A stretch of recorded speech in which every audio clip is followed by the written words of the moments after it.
duduk, kita akan ucapkan deklarasi kita bersama-sama dalam hitungan yang ketiga. 2, 3.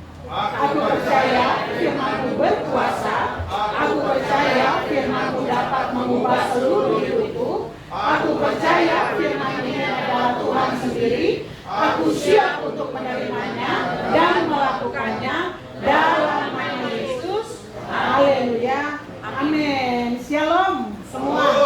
Shalom. Kita bersyukur ya Bapak Ibu, kalau kita ada di tempat ini bukan karena kita tidak liburan ya. Kita datang di tempat ini karena kita benar-benar rindu untuk bertemu dengan siapa? Dengan Tuhan. Di dalam kehidupan kita, apapun yang kita lakukan, kita harus punya tujuan yang jelas.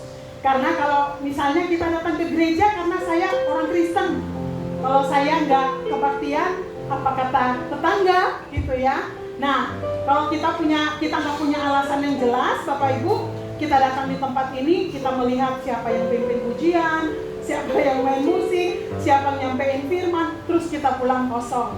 Tetapi saya percaya bahwa setiap kita yang ada di tempat ini benar-benar akan pulang dengan membawa berkat yang terbaik dari Tuhan, ya Bapak Ibu. Amin. Amin. Oke, ini memang gak ada sinyal, mati atau apa? Layar yang ada di depan. Oke, Bapak Ibu, kita masih ada di dalam serial dari Bapak Gembala ya, Bapak Ibu ya. Tahun ini adalah tahun amanat agung. Bapak Ibu, kalau kita bicara tentang tahun amanat agung, berarti kita punya tugas yang sangat besar ya. Waktu lalu kita sudah belajar bahwa pada saat kita diberikan tugas, berarti kita juga diperlengkapi untuk kita bisa menyelesaikan tugas yang diberikan kepada kita. Nah, Bapak Ibu, kalau kita bicara tentang tahun amanat agung, kita bicara tentang bagaimana kita harus bersaksi untuk orang-orang yang ada di sekeliling kita. Tuhan mau supaya kita harus terlebih dahulu diberkati. Nah, pada saat kita diberkati, itu pada saat kita diperlengkapi oleh Tuhan. Amin. Amin. Nah, waktu lalu dikatakan tugas kita tahun ini harus membawa berapa jiwa Bapak Ibu?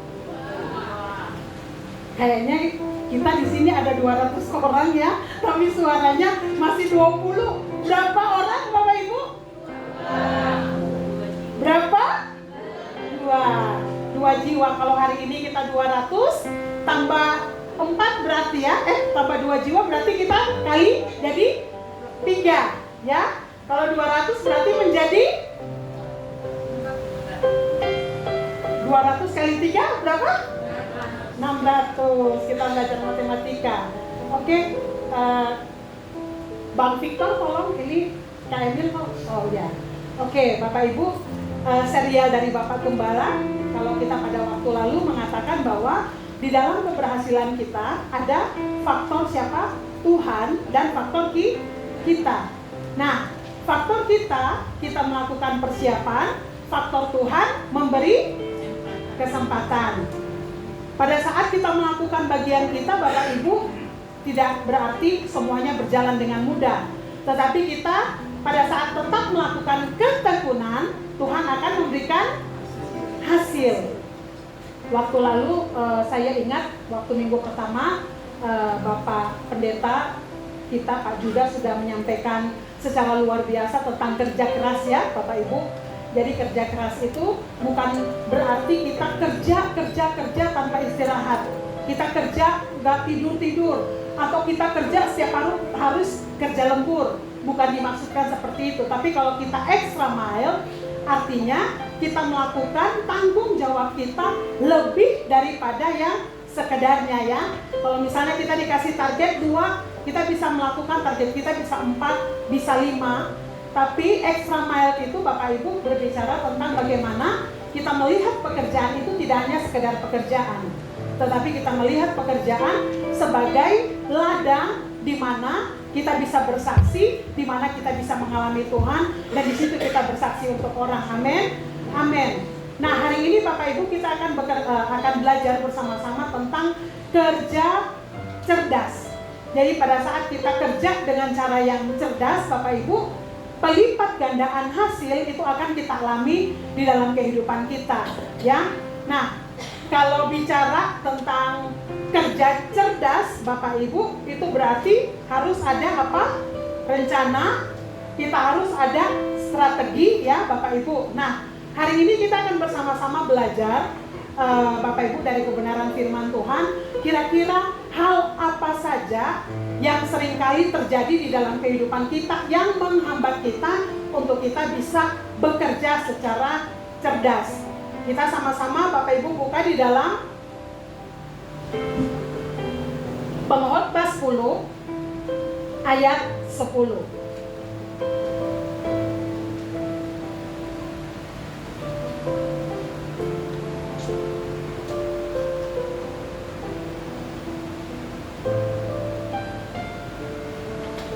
Kita lihat di dalam Pengkhotbah 10, Bapak Ibu. Pengkhotbah 10 ayat 10, dan kita akan membaca bersama-sama ya di dalam hitungan yang ketiga. 2, 3. Jika besi menjadi tunggul dan tidak diasah, maka orang harus memperbesar tenaga.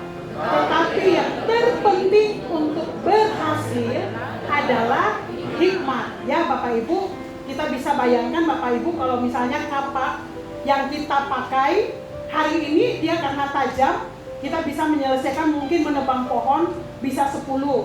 Kalau besok berarti kan dia udah mulai berkurang ketajamannya, bisa berkurang menjadi 8, menjadi 6, menjadi 4. Berarti setiap hari kita peroleh itu semakin berkurang. Nah, supaya kita bisa membuat kapak kita menjadi tajam, kira-kira dengan cara apa Bapak Ibu? Diasah. Dengan diasah. Nah, kalau kita mengasah kapak kita, ini yang dimaksud ya Bapak Ibu, yang dimaksud bahwa terpenting untuk berhasil adalah hikmat.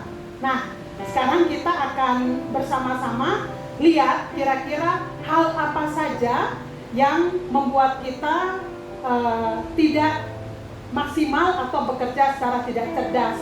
Nah, jika besi menjadi tumpul dan tidak diasah, maka orang harus memperbesar tenaga. Tetapi yang terpenting untuk berhasil adalah hikmat.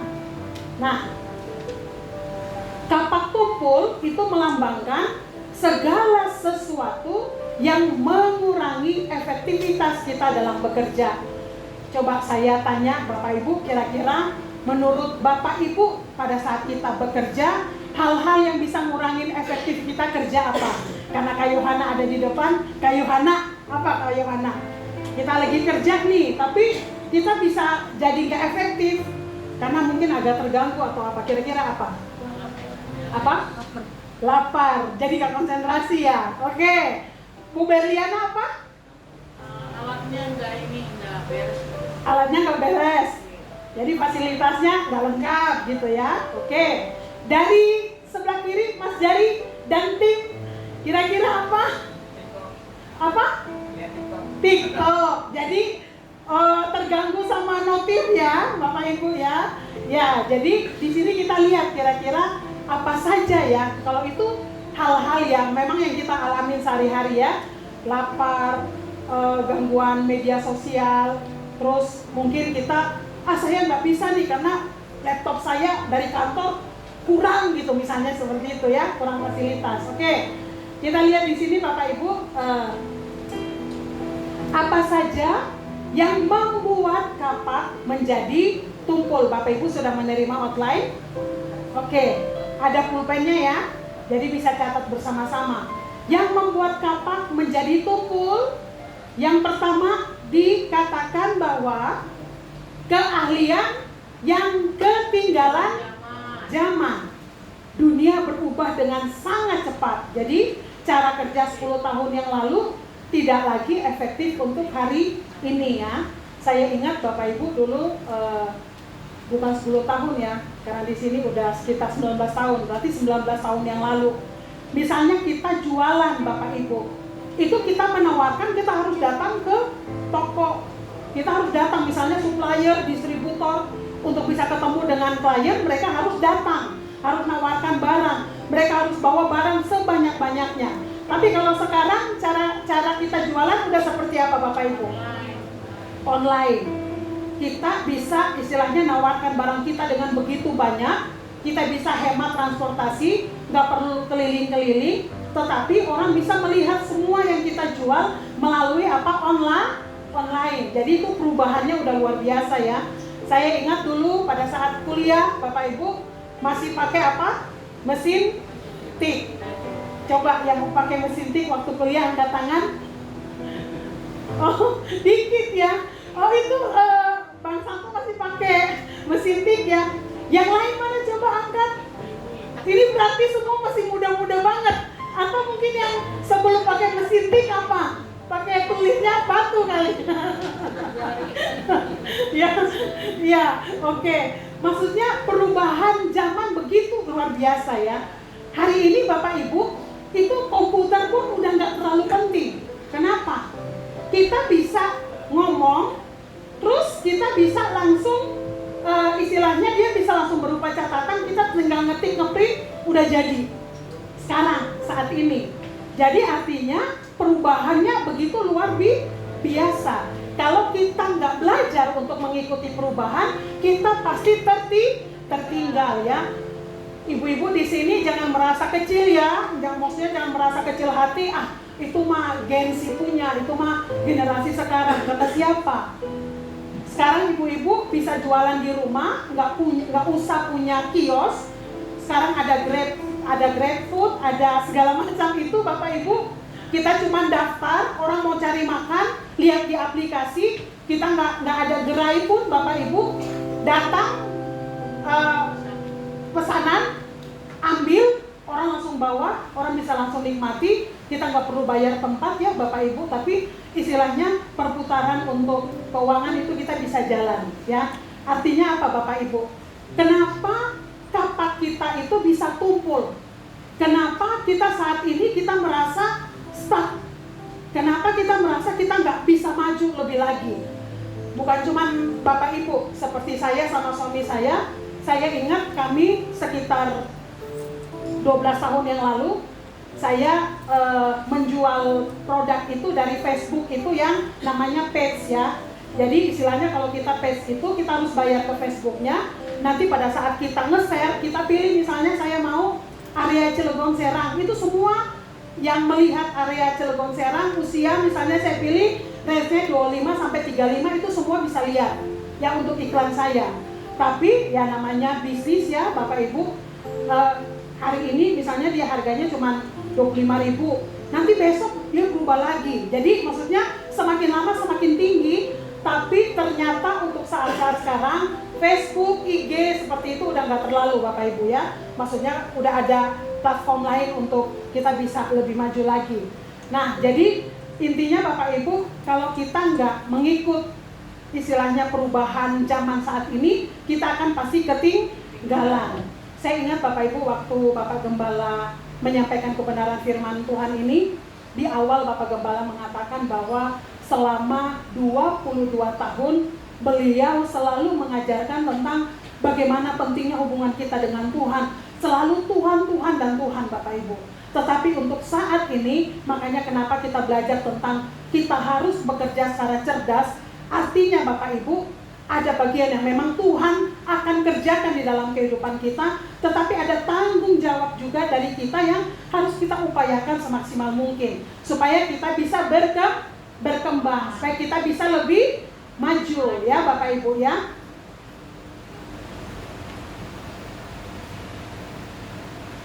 Ada Kak, bisa minta tolong nggak? Oke.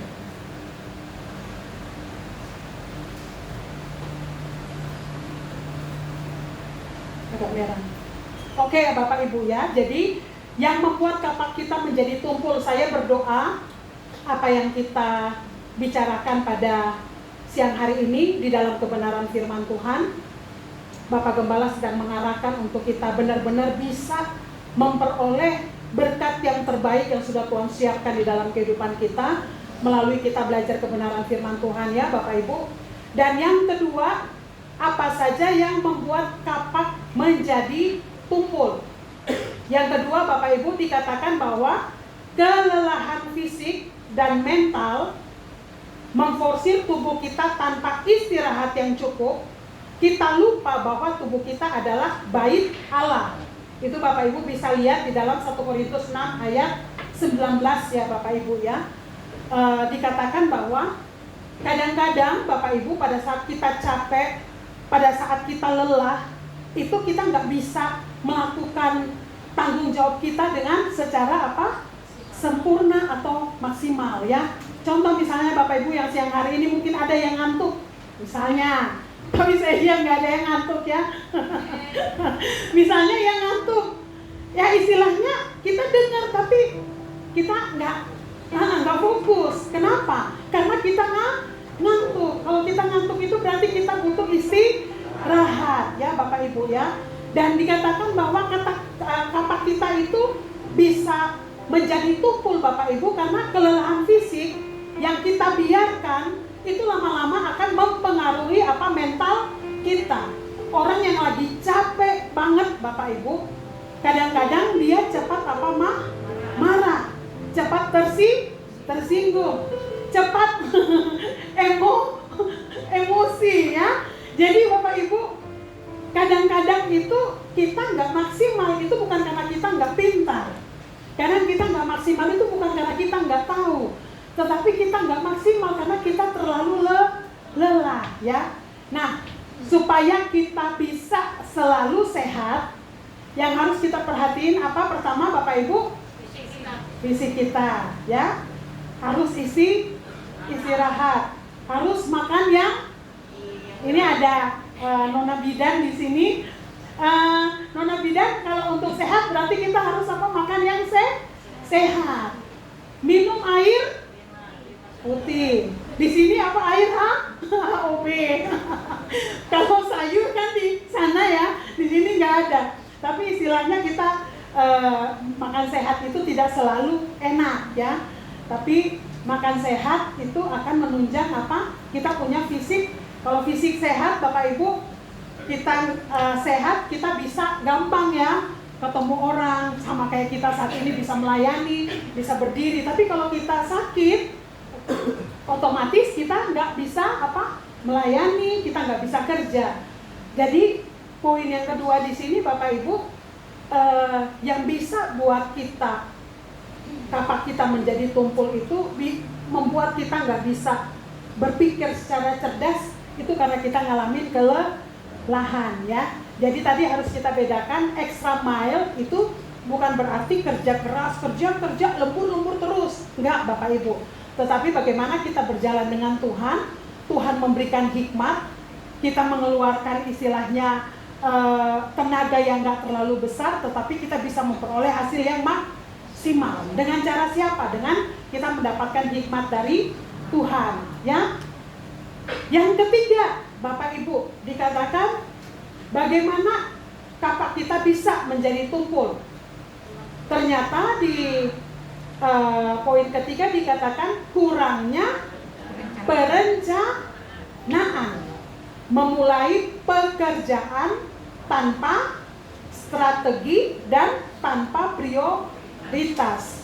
Saya mungkin nanya, kalau ibu rumah tangga misalnya di tempat ini, di sini mana ada ibu rumah tangga ya? Banyak, termasuk saya. Itu Kakak Febri di belakang angkat tangannya tinggi banget. Kakak Febri selain ibu rumah tangga, kalau di gereja juga sekretaris gereja, kalau di Next Gen itu ketua youth, ngajar PAK gitu ya. Berarti juga punya segudang tanggung jawab atau pekerjaan. Sama kayak kita juga ya, ibu rumah tangga, pelayanan, ada pekerjaan hari-hari. Bapak Ibu, saya pernah beberapa kali itu kayak merasa stres gitu ya. Tapi stres itu karena saya contoh misalnya bangun pagi, istilahnya siap-siap anak ke sekolah. Setelah anak ke sekolah biasanya kadang saya suka olahraga. Olahraga itu kadang saya suka ke untuk yang jogging ya di KS, berarti itu kan butuh waktu lumayan. Nanti pulang sampai di rumah kadang-kadang istirahat sebentar, baru misalnya mau doa kayak gitu. Setelah itu ternyata nggak berapa lama saya udah harus jemput lagi anak. Habis jemput anak antar les, habis antar les pulang mungkin janjian ketemu dengan orang, malam kita udah lagi kegiatan gereja. Dan itu terjadi terus menerus Bapak Ibu, dan saya sampai di titik kayaknya ngerasa kok kayaknya hidup kayak gitu-gitu aja ya. Maksudnya kita lakukan rutinitas, kita lakukan kegiatan, tapi kok sepertinya nggak ada hasil ya Bapak Ibu. Ternyata di sini saya diingatkan, kayak contoh misalnya untuk mau tugas yang dilakukan besok, malam ini tuh saya udah harus buat rencana. Kenapa? Karena kalau saya udah ada schedule kan, terus tiba-tiba misalnya ada, kayak Mil, kita jam 12:30 ketemu ya.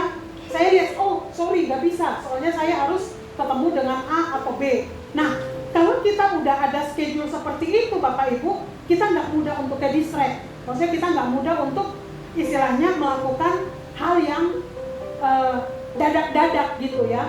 Dan ternyata Bapak Ibu pada saat kita punya schedule, kita punya istilahnya aturan untuk diri kita, itu orang lain pun bisa melihat dan mereka bisa menghargai waktu kita. Kalau kita dengan waktu kita istilahnya nggak manage dengan baik, itu gampang banget kita terganggu ya Bapak Ibu ya, untuk hal-hal yang sebenarnya nggak terlalu penting, tapi karena kita nggak punya plan, kita nggak punya rencana, akhirnya orang bisa dengan gampang mengambil waktu kita yang begitu berharga. Dan menurut saya pada saat kita melakukan hal-hal yang istilahnya nggak penting Bapak Ibu, itu bisa jadi habit, bisa jadi kebiasaan. Dan kalau kita seperti itu berarti kita tidak menghargai anugerah Tuhan di dalam kehidupan kita. Apa perbedaan Bapak Ibu yang istilahnya yang dikatakan extra mile? Waktu saya merenungkan ya Bapak Ibu tentang kebenaran firman Tuhan extra mile, itu artinya kita melakukan rutinitas kita, tetapi kita punya tujuan, kita punya fokus yang pasti. Kayak contoh misalnya, kenapa saya harus repot-repot untuk antar anak saya sekolah, antar anak saya les?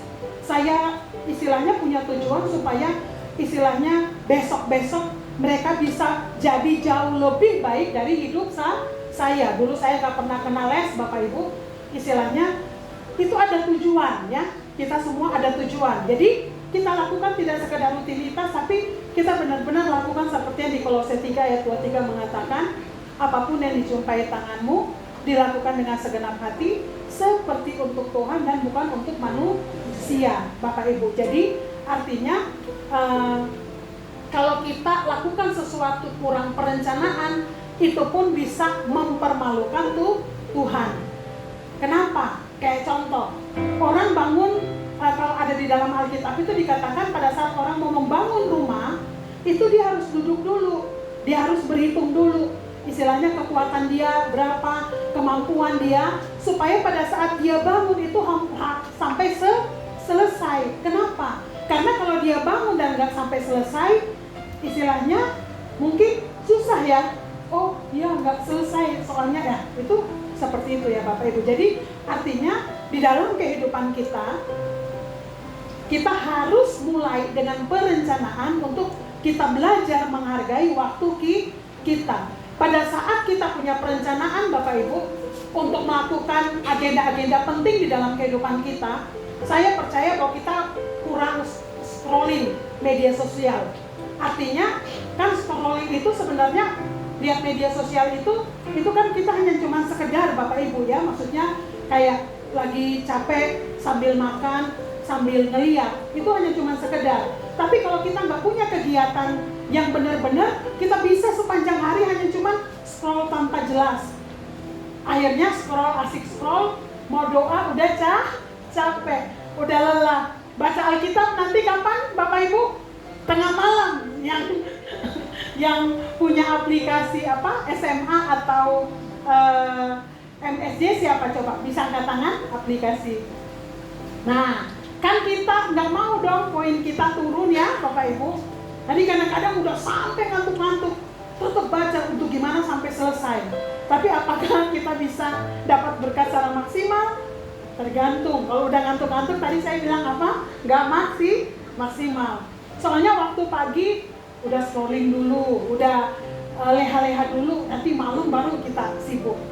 Ini ngomongnya warning buat saya juga Bapak Ibu ya, supaya kita belajar menghargai waktu perencanaan.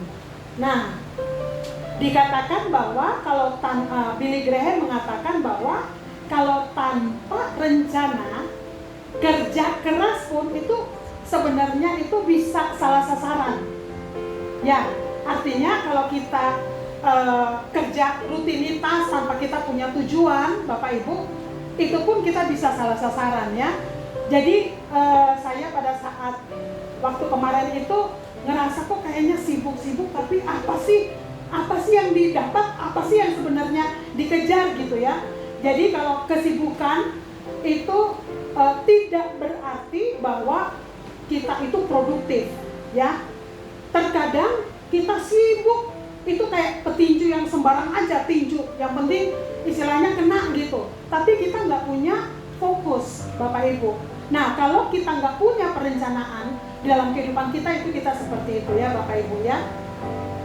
Nah, Amsal 21 ayat 5 mengatakan bahwa rancangan orang rajin pasti menuntun ke kelimpahan. Karena kalau kita punya rancangan, kita punya rencana Bapak Ibu, saya percaya bahwa kalau hari ini kita nggak terlalu baik, besok kita evaluasi, kita bisa perbaiki, terus seperti itu, nanti akhirnya dikatakan bahwa pasti menuntun ke kelimpahan. Tetapi setiap orang yang tergesa-gesa pasti mendatangkan kekurangan. Kenapa orang tergesa-gesa bisa mendatangkan kekurangan? Karena dia nggak punya rencana, dia nggak fokus, dia nggak punya target. Asal kena aja Bapak Ibu ya. Kalau asal kena aja ya berarti ya istilahnya nggak punya kayak, karena asal kena ya, kayak sama kayak kita pelayanan, kita datang ke gereja juga. Kalau kita ke gereja tanpa kita punya tujuan yang jelas untuk kita bertemu dengan Tuhan, ya kita kayak sekedar aja datang muji Tuhan, sekedar dengar firman, sekedar pulang, yang penting udah penuhin kewajiban kita sebagai orang Kristen. Nah, seperti itu ya Bapak Ibu ya. Jadi intinya di dalam kehidupan kita, kadang-kadang kapak kita itu tumpul, itu karena kita kurang perencanaan ya. Kayak di dalam kehidupan keluarga, bagaimana kita memanage keuangan kita, bagaimana kita memanage untuk kita mau didik anak-anak kita untuk kenal Tuhan. Bapak Ibu ya, gak ada keluarga yang sempurna, tetapi pada saat kita maksimal melakukan bagian kita, saya percaya bahwa Tuhan akan menyempurnakan. Amin. Amin. Nah, berikutnya Bapak Ibu, yang keempat, yang membuat kapak kita menjadi tumpul, dikatakan bahwa motivasi yang salah. Bekerja karena iri hati terhadap orang lain. Ya, di dalam Pengkhotbah 4 ayat 4 Bapak Ibu, ini yang menuliskan ini adalah Raja Salomo. Dan firman Tuhan mengatakan bahwa Raja Salomo ini adalah satu-satunya raja yang paling berhikmat. Nah, dikatakan Raja Salomo karena dia memperhatikan ya, aku tahu juga bahwa manusia bekerja begitu keras hanya karena apa? Iri hati melihat hasil usaha tetangganya. Contoh misalnya, ada yang melihat Ciana, mana Ciana? Ada Ciana enggak? Kan? Oh, enggak ada. Ya udah saya sebut aja namanya. Misalnya Ciana jual risol. Risolnya Ciana laku banget, laris banget, orang suka gitu ya. Wih, hanya risol doang kayak gitu kok bisa luar biasa. Nah, kita juga mau ikut-ikutan jual risol juga karena kita ngelihat Ciana ya. Padahal mungkin kelebihan kita itu bukan dibuat risolnya, ya. Kayak di dalam kehidupan kita juga, misalnya kayak teman-teman anak-anak muda misalnya di dalam pekerjaan ya, kok dia bisa cepat banget ya naik misalnya, naik jabatan, kok cepat banget misalnya dipromosi, itu kenapa ya? Jadi mungkin akhirnya kita mau ikut-ikutan buat cepat dipromosiin, lakukan apa yang teman kita itu lakukan, yang mungkin sebenarnya kita punya kelebihan tuh nggak di situ. Jadi pada saat kita melakukan karena mau mengikut orang lain, uniknya kita menjadi hilang. Padahal dikatakan bahwa setiap kita adalah spesial. Tuhan kasih kita kemampuan, kelebihan, Tuhan kasih kepada kita istilahnya talenta, itu untuk saling melengkapi ya Bapak Ibu. Tapi kalau pada saat kita mau menjadi seperti orang lain, disitulah kegagalan kita. Jadi artinya kalau kita lihat tetangga kita berhasil, itu bisa menjadi acuan untuk kita juga berhasil. Tapi mungkin bentuk usaha kita berbeda.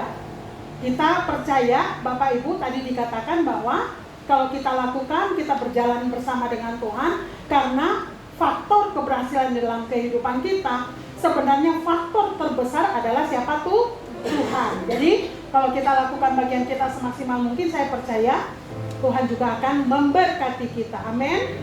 Amin.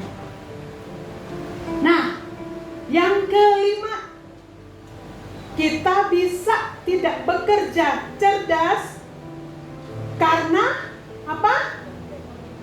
Baca dengan keras. 2, 3. Konflik membuat kita punya relasi menjadi rusak. Konflik itu bisa membuat kita tidak maksimal. Konflik itu bisa membuat kita melihat orang lain, kita bisa batasi orang lain. Untuk orang lain juga tidak bisa maksimal. Ya Bapak Ibu, pada saat kita punya konflik Bapak Ibu, itu akan sangat mempengaruhi kinerja kita. Karena pada saat kita konflik otomatis apa? Yang ada amarah, yang ada apa? Emosi. Yang ada gimana caranya untuk gua bela diri nih, gua paling benar nih. Kalau konflik kita nggak selesaikan, gimana caranya dia harus tahu nih dia salah nih. Pokoknya kita harus gimana caranya untuk yang penting kita hatinya puas. Nah, pada saat konflik itu ada Bapak Ibu,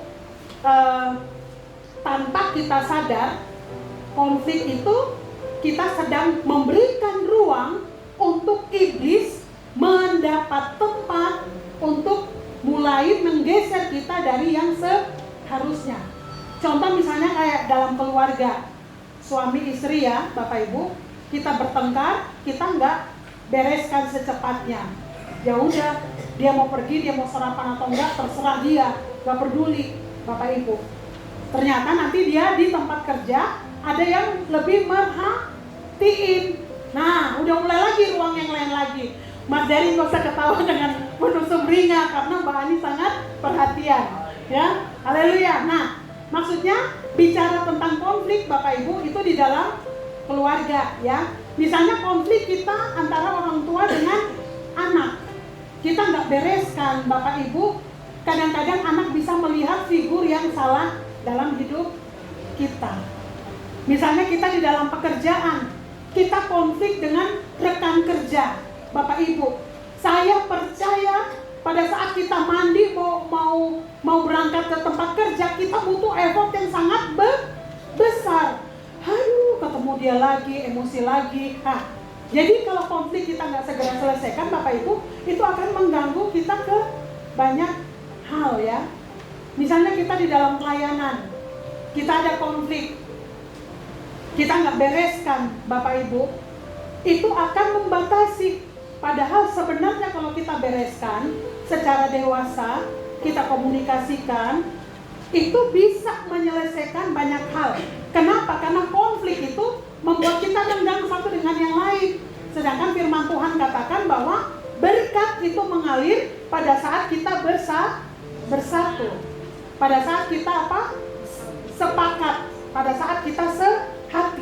Jadi konflik Bapak Ibu seringkali itu tanpa kita sadar, itu kita sudah memberikan ruang kepada iblis untuk perlahan-lahan menarik kita keluar daripada apa yang Tuhan rencanakan untuk kita hidupin dan kita bisa memperoleh hasil yang maksimal di dalam kehidupan kita. Dikatakan bahwa relasi yang rusak dengan rekan kerja atau atasan akan menguras energi. Karena emosional yang seharusnya dipakai untuk bekerja itu udah habis karena kita udah emosi duluan ya Bapak Ibu ya. Kayak misalnya di dalam kehidupan kita, jangan jauh-jauh lah. Misalnya kita sebagai suami istri, kita ada masalah, kita nggak bereskan, tidur punggung-punggungan ya, boro-boro ngajak mesbah doa ya, boro-boro. Sedangkan kekuatan di dalam keluarga adalah mesbah doa. Boro-boro mengajak mesbah doa, Bapak Ibu. Jangan kiri. Itu bisa pegel lehernya. Jangan ada di tempat ini. Amin. Salah paham itu biasa ya Bapak Ibu ya. Kalau gesekan itu biasa. Tetapi kita diajarkan untuk apa? Menyelesaikan. Kalau istilahnya seperti ini. Kalau ada hal yang misalnya nggak nyaman, nggak enak misalnya misalnya terhadap Pak Yuda aja ya, Pak Pendeta misalnya.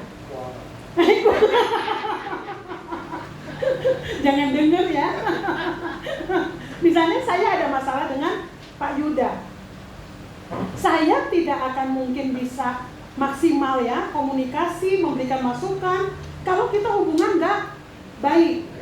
Jadi sebenarnya pada saat kita konflik Bapak Ibu, poin yang harus kita tekankan dalam kehidupan kita bahwa Tuhan sedang membentuk karakter kita. Tuhan sedang membentuk kita supaya kita semakin baik, semakin bagus. Dikatakan besi menajamkan besi, orang menajamkan sesamanya. Kadang-kadang di dalam perbedaan, sebenarnya itu kita bisa lebih kenal satu dengan yang lain. Oh, ternyata cara berpikir kita salah kemarin. Tapi dengan selesai masalah, dengan kita komunikasi, saya percaya hubungannya bukan lebih buruk loh, tetapi hubungan akan jauh lebih baik. Kenapa? Karena oh ternyata kemarin saya salah paham sama dia ya. Oh ternyata dia nggak kayak gitu kok. Nah, itu sebenarnya akan membuat hubungan kita akan lebih erat. Begitu juga suami istri ya. Kalau udah mulai oh kayaknya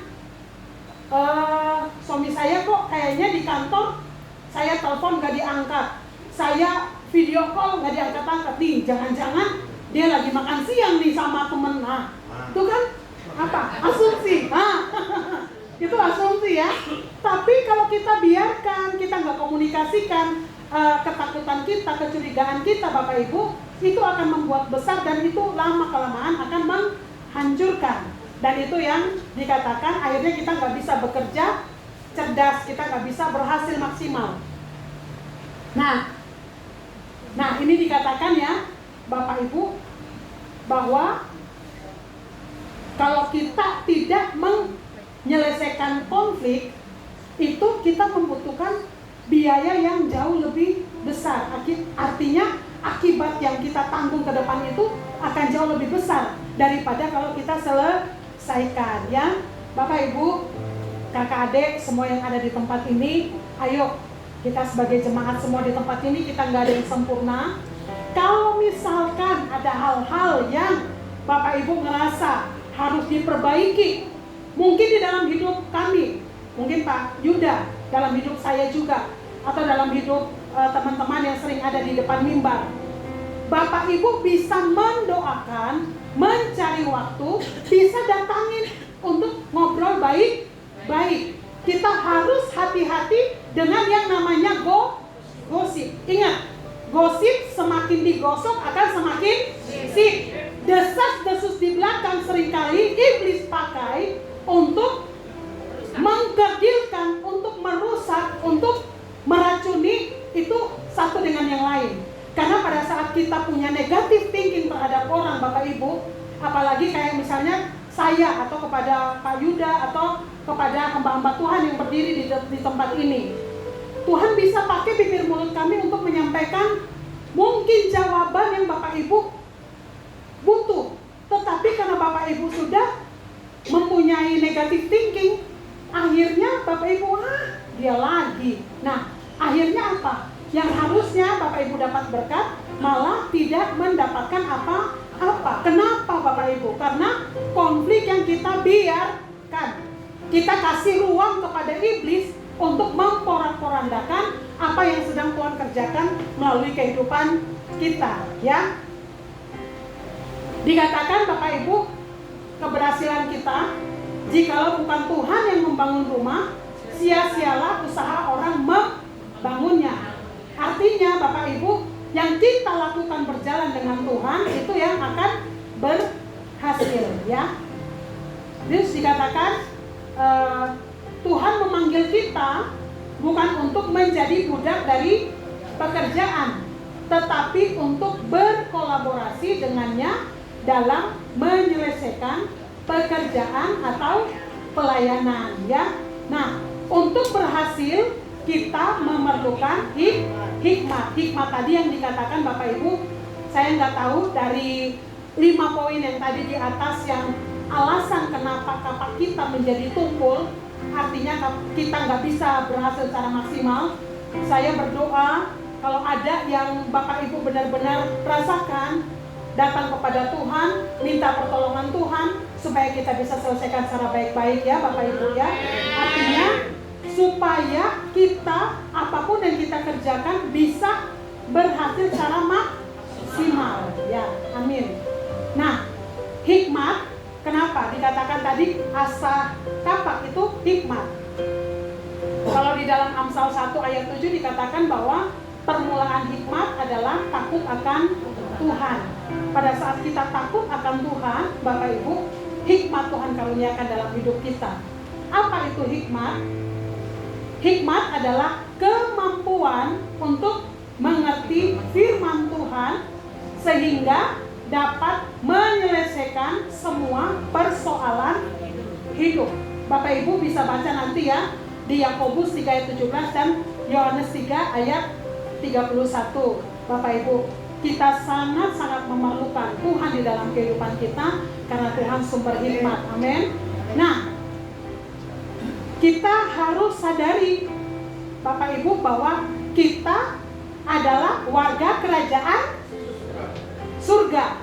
Nah, kalau warga kerajaan surga dikatakan di dalam Yohanes 3 ayat 31 bahwa siapa yang datang dari atas, di atas semuanya.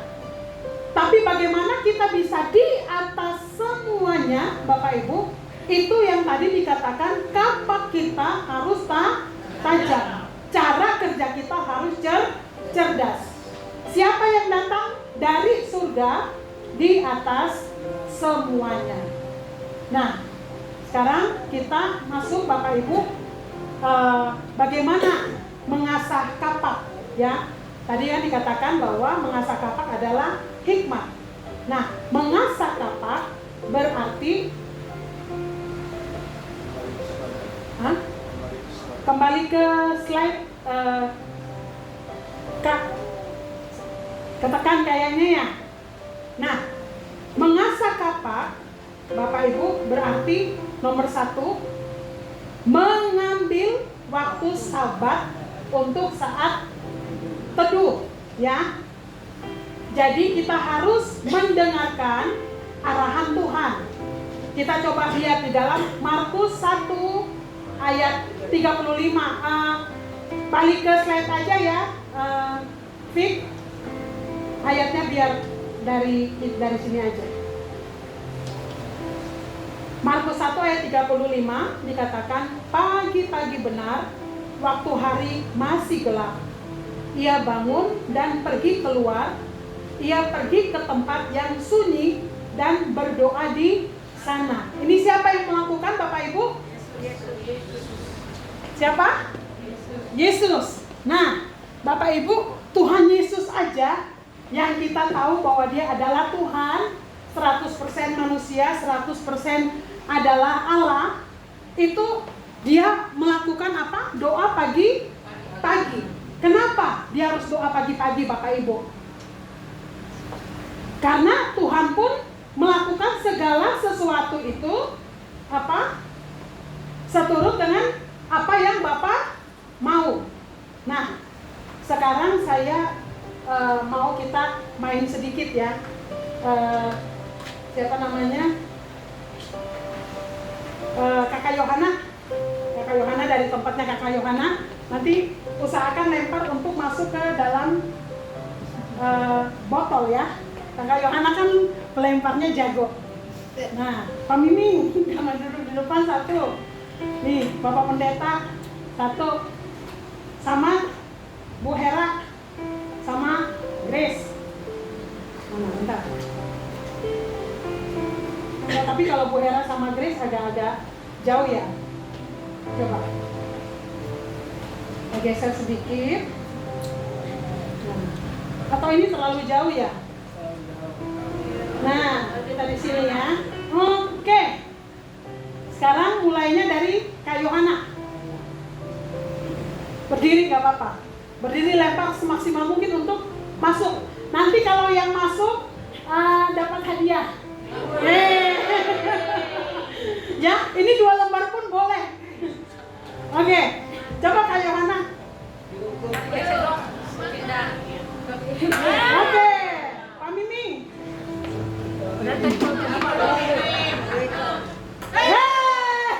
Udah dikeker tuh padahal ya. Pak Pendeta. Jadi nih, bagi dua. Bagi dua. Mas Ben mau cobain, ayo. Nih, dari situ. Grace harus berdiri. Bu Hera.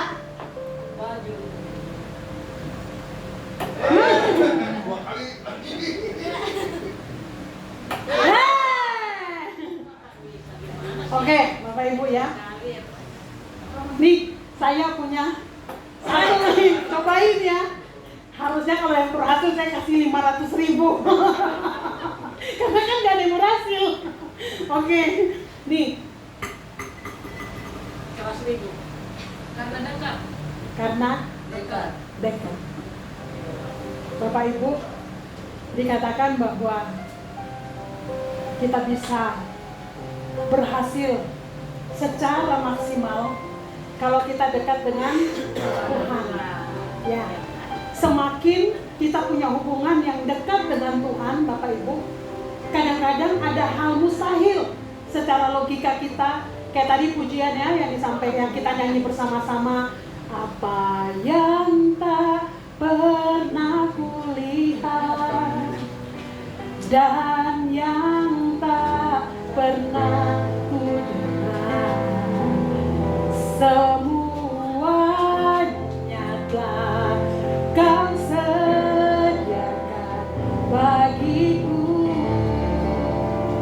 Bapak Ibu, kadang-kadang dengan kita dekat dengan Tuhan, Bapak Ibu, dikatakan apa yang mungkin gak pernah kepikir sama kita, apa yang mungkin gak pernah timbul di dalam hati kita, tapi pada saat kita dekat dengan Tuhan, Tuhan bisa arahkan kita berjalan di dalam rencana Tuhan, dalam kehendak Tuhan, dan kita bisa berhasil secara maksimal.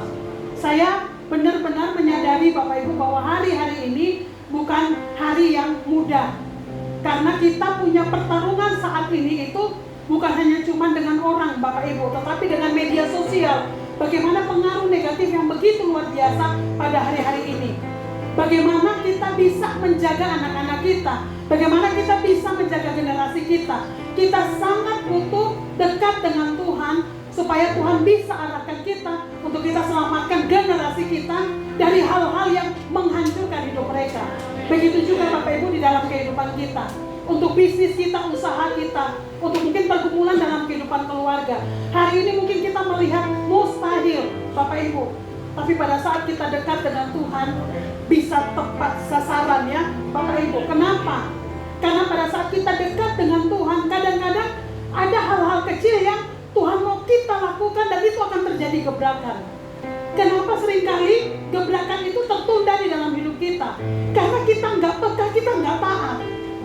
Saya percaya Bapak Ibu bahwa pada saat amanat agung itu Tuhan mau kita kerjakan, Tuhan gak biarkan kita untuk berjalan tanpa urapan, tanpa kuasa, tanpa modal Bapak Ibu. Untuk kita bisa melayani orang-orang kita butuh modal, kita butuh ada hal yang harus orang gak mungkin dikatakan kita diberkati untuk memberkati. Orang bisa melihat kita pada saat kita mampu untuk memberkati Bapak Ibu. Saat kita mampu memberkati, itu kenapa? Karena kita terlebih dahulu diberkati oleh Tuhan. Kenapa Tuhan mau kapak kita menjadi tajam? Karena Tuhan mau supaya apa yang kita kerjakan, apa yang kita buat itu berhasil. Tapi berhasil bukan karena kita. Kita berhasil karena Tuhan Bapak Ibu. Pada saat kita dekat dengan Tuhan, banyak hal bisa Tuhan bukakan untuk kita kerjakan. Bapak Ibu, Daud mengalahkan Goliat. Dikatakan bahwa dia bukan datang dengan senjata, tetapi dia datang dengan nama Tuhan. Hanya alat batu kecil 5 batu kali Tuhan pakai untuk mengalahkan raksasa. Di dalam hidup kita pun sama Bapak Ibu. Saat ini mungkin kita sedang berkumpul, kita melihat raksasa, kita melihat Goliat yang sangat besar di dalam kehidupan kita. Tapi seberapa kita sudah dekat dengan Tuhan, menyerahkan kepada Tuhan, minta pertolongan Tuhan, minta campur tangan Tuhan, untuk Tuhan turun tangan untuk menyelesaikan. Terkadang kita terlalu merasa diri hebat, merasa diri kuat, kita gak pernah angkat tangan kepada Tuhan, dan Tuhan gak pernah turun tangan. Selama kita tidak mengangkat tangan kepada Tuhan, sebenarnya di situ Tuhan proses kita. Bahkan mungkin kita tidak perlu sampai merayap sampai habis-habisan kalau kita peka apa yang mau Tuhan kerjakan dalam hidup kita. Terkadang Tuhan izinkan kita sampai merayap, sampai udah gak ada pertolongan dari siapapun, dari orang manapun, bahkan keluarga mungkin udah gak peduli, bahkan mungkin keluarga merasa kita menjadi beban. Terkadang Tuhan izinkan supaya apa? Supaya kita benar-benar dekat dengan Tuhan, berserah kepada Tuhan, supaya Tuhan bisa pakai hidup kita untuk menjadi kesaksian. Terkadang kita ingin mujizat besar dalam hidup kita, tetapi kita nggak pernah melihat masalah itu sebagai wadah untuk Tuhan bisa bekerja melalui hidup kita. Kita bisa melihat masalah itu sebagai peluang Tuhan bisa bekerja dalam hidup kita. Mujizat kita alami pada saat kapan Bapak Ibu? Pada saat kita bisa dekat dengan Tuhan. Selama kita jauh dari Tuhan, yang adanya keluar marah, emosi, gerutu, ngomel, nyalakan orang, nyalakan semua yang ada di sekeliling kita. Kita merasa kita gagal karena keadaan. Tetapi terkadang kita gagal karena apa? Karena kita jauh dari Tuhan. Makanya hari-hari ini Bapak Ibu, saya nggak ngerti apa yang sedang kita pergumulkan, apa yang sedang kita alami. Datang sama Tuhan. Tuhan bisa bukakan pintu-pintu yang lain. Jangan fokus kepada pintu yang tertutup, tapi datang kepada Tuhan. Pintu satu tertutup, Tuhan bisa buka 1000 pintu yang lain. Untuk benar-benar bisa kita mempermuliakan nama Tuhan. Semakin Tuhan bawa kita, perbesar kapasitas kita Bapak Ibu, kita semakin mudah untuk bisa menyaksikan Tuhan di dalam kehidupan kita. Dan itu yang Tuhan sangat inginkan di dalam kehidupan kita Bapak Ibu. Jangan kita keraskan hati Bapak Ibu, tapi kita belajar, kita datang kepada Tuhan, berserah, dan kita lihat Tuhan akan bekerja secara sempurna di dalam kehidupan kita. Amin. Amin. Poin yang kedua Bapak Ibu, mengasah kapak itu berarti kita harus mengembangkan skill dan pengetahuan. Kayak tadi yang pertama ya, yang saya katakan bahwa kapak kita itu tumpul karena kita nggak mengikuti perubahan. Kita stuck. Kita ngerasa perubahan itu bukan bagian kita. Akhirnya kita menyerah. Saya, Bapak Ibu, saya kemarin-kemarin saya sempat ngerasa, oh iya ya Tuhan ampuni, saya pernah membatasi Tuhan. Jadi kayak sekarang kalau kita penjualan ya, entah marketing perusahaan dari kerjaan suami atau dari saya misalnya sebagai agent properti, dulu saya merasa TikTok tuh apaan sih, itu mainan anak-anak sekarang lah ya Bapak Ibu. Tetapi sekarang saya mau kasih tahu Bapak Ibu bahwa penjualan terbesar di tempat kami itu karena TikTok. Jadi makanya saya benar-benar melihat anak muda usia 20 tahun, dia masih kuliah, dia masuk di Dewi Jaya, Bapak Ibu, dan dia sangat aktif di TikTok. TikTok yang awalnya saya ngerasa, itu mah main-main. Ternyata properti penjualan terbesar itu dia dari TikTok. Kenapa Bapak Ibu? Ini namanya perubahan zaman. Jadi kita mau nggak mau, kita orang-orang yang berjualan ya, untuk setiap kita Bapak Ibu, untuk sekarang tidak ada platform yang kayaknya kita alergi ya, tapi kita harus belajar supaya istilahnya dengan perubahan zaman ini kita nggak ketinggalan ya. Oke ya Bapak Ibu ya. Tadi dikatakan sudah mengambil waktu sabat untuk teduh mendengar arahan Tuhan. Yang kedua, kita harus mengembangkan skill dan pengetahuan, mengikuti pelatihan anak-anak muda. Kalau di kantor, di perusahaan, adik-adik ya, dewasa muda, kalian ada kesempatan untuk belajarlah. Apalagi kalau misalnya difasilitasi oleh kantor ya, itu harus semaksimal mungkin lah, karena itu dengan kalian sering mengikut seperti itu, cara berpikir, cara melihat semuanya akan berubah ya, menambah wawasan dan mempelajari teknologi baru. Bapak Ibu, gereja kita GBI WTC ini mengikut benar-benar perubahan zaman ya. Kalau dulu ini tapi udah terjadi di pusat, dan kayaknya untuk ke depan kita di WTC Cilegon pun kita berpikir bagaimana untuk lebih efektif.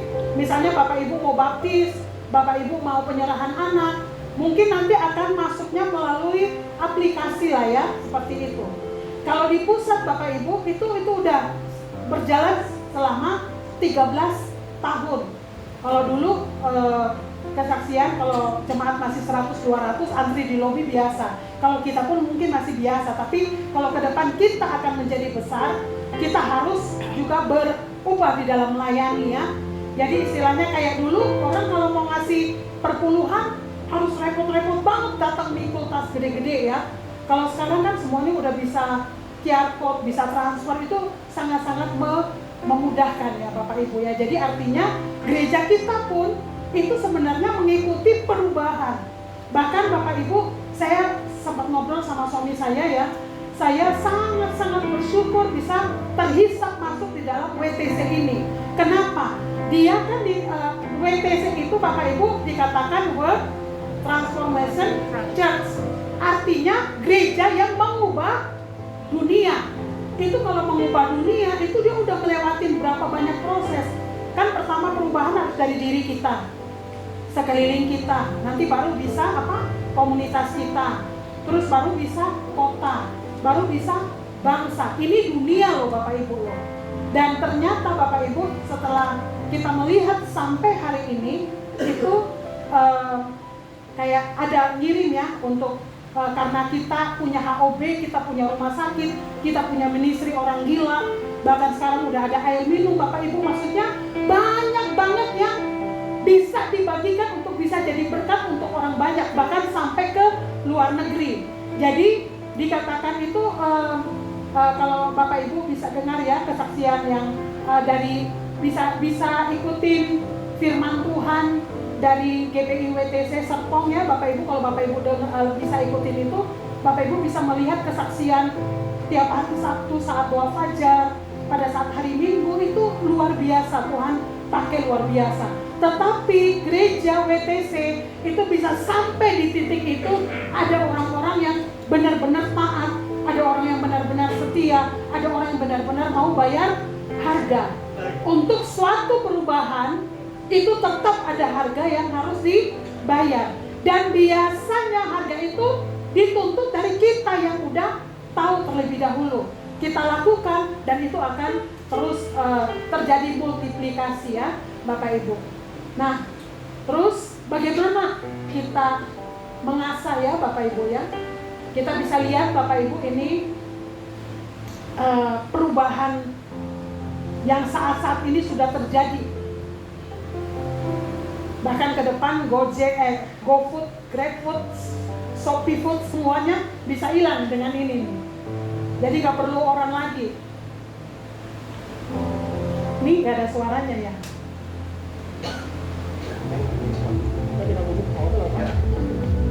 Tinggal 1,9 kilo lagi di jalan akan ke semua. Nah, dia ada di sini. Aduh.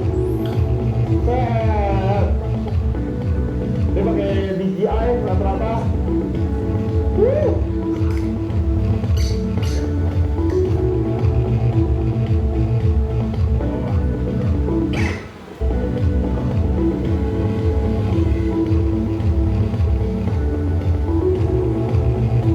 Ini di Cina. Oke. Oh, dia tinggal gini lah. Habis dia anter, dia cabut.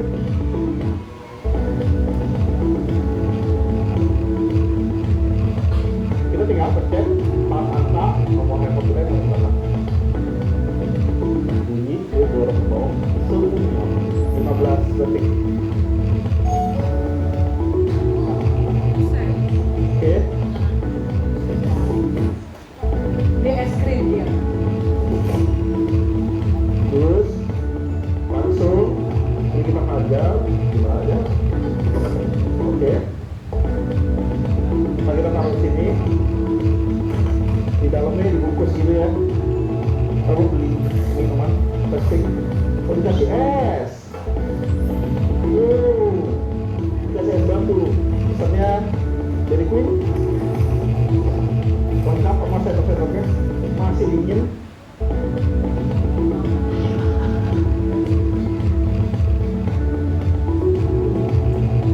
Oke.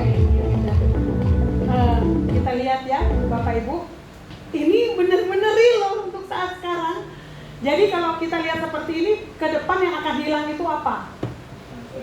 Ojek-ojek ya, itu bisa hilang karena dia udah nggak perlu orang lagi. Udah pakai drone seperti itu mah tinggal datang aja anter ya. Saya minggu kemarin nggak sengaja nonton, kan dulu kalau kita lihat mobil yang tanpa driver kan bagi kita aneh ya, Bapak Ibu ya. Kemarin itu ternyata dosen saya, dia lagi ke Eropa tapi saya nggak tahu di kota mana karena saya nggak tanya. Dan dia benar-benar duduk di belakang, dia videoin ini setirnya yang gerak-gerak sendiri, terus dia videoin semuanya Bapak Ibu, dia videoin waktu pada saat lampu merah itu Bapak Ibu. Jadi ke depan mobil pun udah nggak perlu orang Bapak Ibu. Itu pasti hanya cuma pakai remote aja dia bisa jalan sendiri kemana-kemana gitu. Bahkan mungkin Pak Riko ke depan kalau bisa ke Cina kemana bisa ya, bisa nyobain videoin. Jadi ada orang WTC Cilegon yang naik mobil udah tanpa driver Bapak Ibu. Itu real, itu benar-benar real Bapak Ibu ya. Jadi di sini kita lihat perubahan yang begitu luar biasa. Tapi apakah ini menakutkan? Menurut saya tidak. Pada saat kita berjalan dengan Tuhan. Karena siapa tahu anak-anak kita ke depan itu yang nanti Tuhan pakai untuk rakit A, rakit B, untuk bisa jadi berkat. Apakah mustahil? Enggak. Saya percaya otak yang Tuhan kasih untuk orang-orang di sana sama dengan yang Tuhan kasih untuk anak-anak kita. Mereka bisa berkembang hebat, luar biasa. Tuhan pakai untuk mempermuliakan nama Tuhan. Amin ya Bapak Ibu ya. Yang ketiga dikatakan bahwa bagaimana kita mengasah kapak, berarti kita membuat perencanaan dan menentukan prioritas. Bapak Ibu bisa baca di dalam Amsal 21 ayat 5 Bapak Ibu. Tadi kan kapak kita tumpul kalau kita nggak ada perencanaan, waktu kita bisa terbuang banyak kalau kita nggak punya perencanaannya. Jadi untuk kita bisa mengasah kapak kita untuk bisa tajam, kita belajar untuk membuat perencanaan dan menentukan prioritas ya. Jadi Miles Monroe ini mengatakan bahwa perencanaan itu adalah kunci untuk membuat visi itu menjadi kenyataan. Artinya mungkin kita lihat kok besar banget janji Tuhan. GBI WTC udah ngalamin Bapak Ibu ya. Sesuai dengan visi, ada orang-orang yang Tuhan pakai untuk bisa ke luar negeri untuk menjadi berkat buat banyak orang. Oke. Kita juga sebenarnya ini diajarkan Bapak Gembala, cara buat rencana biar efektif itu kita harus menggunakan hukum Pareto. Mengerjakan 20% yang utama akan menyelesaikan 80% pekerjaan. Ini kalau yang bekerja dalam perusahaan, di pabrik, ini pasti udah dalamin ini ya. Maksudnya udah jauh lebih tahu lah ya gitu. Nah terus cara menentukan 20% yang utama tuh gimana? Yang pertama dikatakan tugas apa yang hanya saya yang bisa lakukan, sisanya delegasikan. Pak Yuda berkali-kali bilang kami harus mempersiapkan orang-orang yang ada di bawah kami, misalnya untuk cancel segala macam ya. Jadi Pak Mimi, saya, Pak Suryo, Bu Hera, dan teman-teman yang lain tuh nggak harus setiap malam keluar untuk mimpin cancel, karena nanti bisa didelegasikan untuk orang lain supaya kami juga punya waktu buat keluarga, waktu buat istirahat. Ya.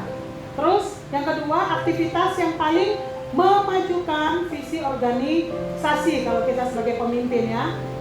Yang ketiga dikatakan hal apa yang jika tidak dilakukan akan menyebabkan masalah besar, itu harus diprioritaskan. Salah satunya notis dari saya, kalau ada konflik yang terjadi itu bisa jadi prioritas untuk kita gumuli dan kita selesaikan supaya tidak ada hambatan. Tuhan memakai kehidupan kita lebih lagi untuk kemuliaan Tuhan. Amin. Amin. Tuhan Yesus memberkati. Mari kita datang kepada Tuhan. Saat yang terindah itu kita ada di dalam hadirat Tuhan.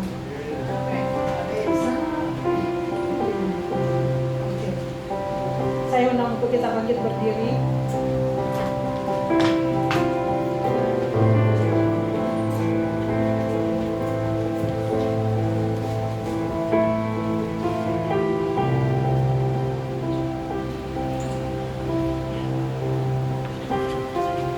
Bapak Ibu, mari kita menutup mata kita berdiam diri sejenak di hadapan Tuhan.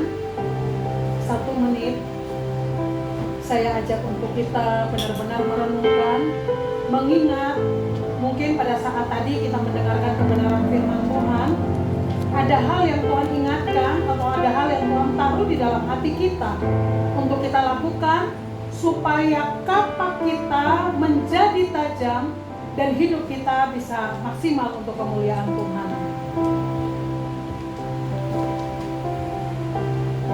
Bapak Ibu bisa angkat hati kepada Tuhan, berdoa.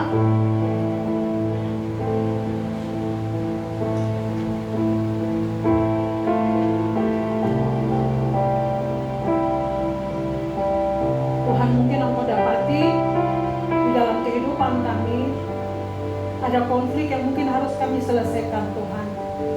Atau mungkin selama ini kami berjalan tanpa perencanaan, Tuhan. Atau mungkin selama ini kami menyerah untuk mau belajar lebih lagi, Tuhan. Tuhan, ini kami di hadapan-Mu. Bawa kami untuk kami lebih dekat dengan Engkau, Tuhan. Sehingga kami benar-benar mohon berjalan, Tuhan, seturut kehendak-Mu di dalam hidup kami, Tuhan. Terima kasih. Saat terindah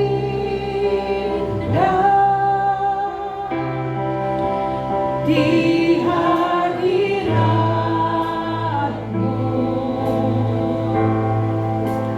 berkat melimpah ada padamu.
bisa hidup Tuhan, kami bekerja secara cerdas Tuhan untuk kemuliaan dan hormat nama-Mu.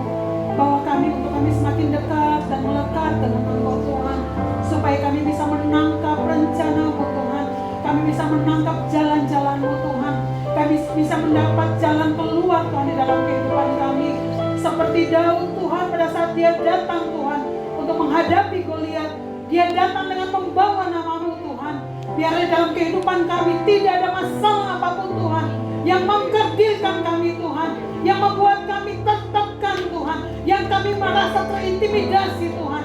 Kami menang bersama dengan Engkau Tuhan. Di dalam nama Tuhan Yesus Kristus Tuhan, kami lebih daripada pemenang Tuhan.